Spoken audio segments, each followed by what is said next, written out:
Assalamualaikum warahmatullahi wabarakatuh. Kembali kita hari ini belajar pendidikan agama Islam, yaitu tata cara bersuci atau thaharah. Sebelumnya Ustazah mau tanya dulu, apa kabar mujahidah hebat? Alhamdulillah, selalu beriman, sehat, cerdas, bahagia. Allahu Akbar. Nah, sebelum kita mulai belajar, kita berdoa dulu ya. Sikap berdoa. Doa sebelum belajar. Bismillahirrahmanirrahim. Rabbi zidni ilman warzuqni fahman wa amalan sholihah. Duduk yang rapi ya. Nah, sekarang kita belajar thaharah. Sebelumnya, apa ya thaharah itu? Thaharah artinya bersuci dari hadas dan najis.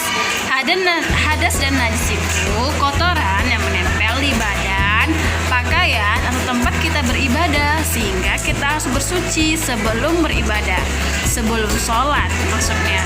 Jadi kita harus bersuci. Bersucinya itu bisa dengan mandi, berwudu, maupun yang lainnya.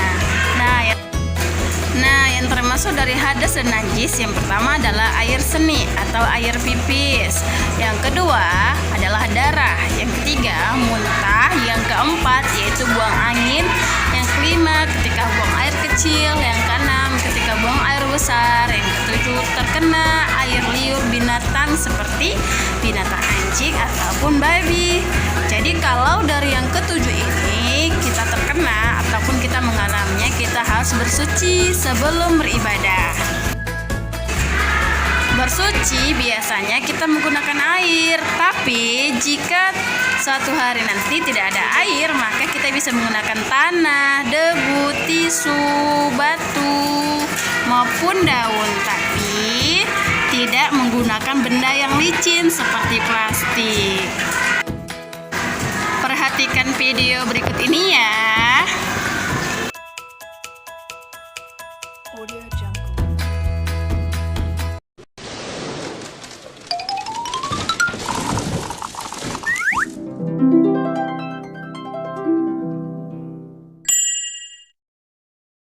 Nah, anak-anak, itu tadi macam-macam bersuci.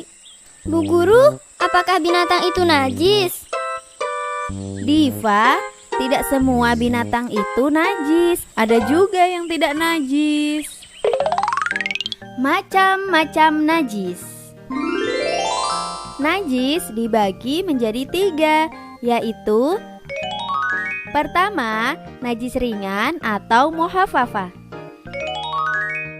Yang kedua adalah najis sedang atau mutawasitoh.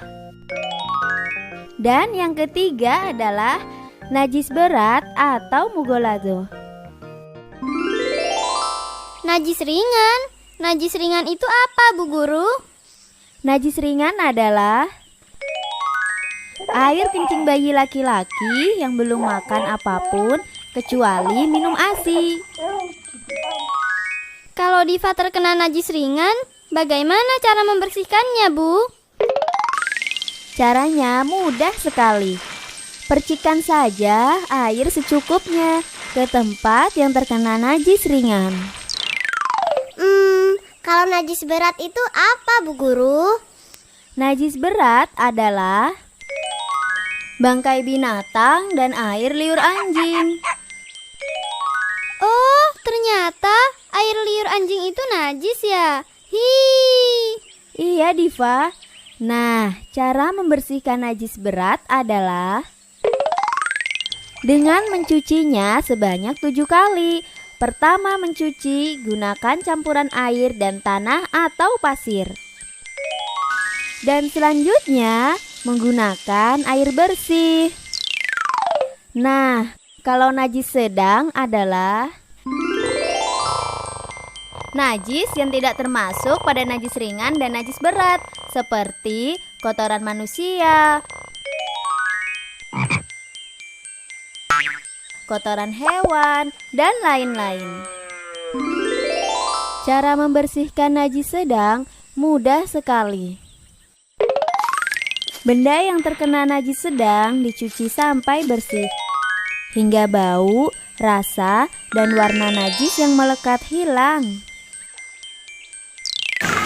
Nah, tadi kita sudah memperhatikan video terkait mengenai macam-macam najis. Sekarang kita harus mengetahui macam-macam untuk mensucikannya. Yang pertama yaitu mandi, yang kedua istinja, yang ketiga wudhu, yang keempat tayamum. Nah, untuk hari ini kita belajar mengenai mandi dulu. Untuk istinja, wudhu, dan tayamum itu pekan depan ya.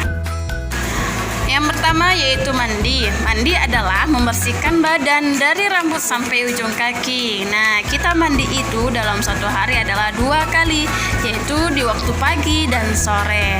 Nah, mandi ini harus bersih, menggunakan sabun, menggunakan shampoo, menggunakan gosok agar bersih. Jadi mandinya tidak hanya menggunakan air saja, namun menggunakan sabun maupun shampoo.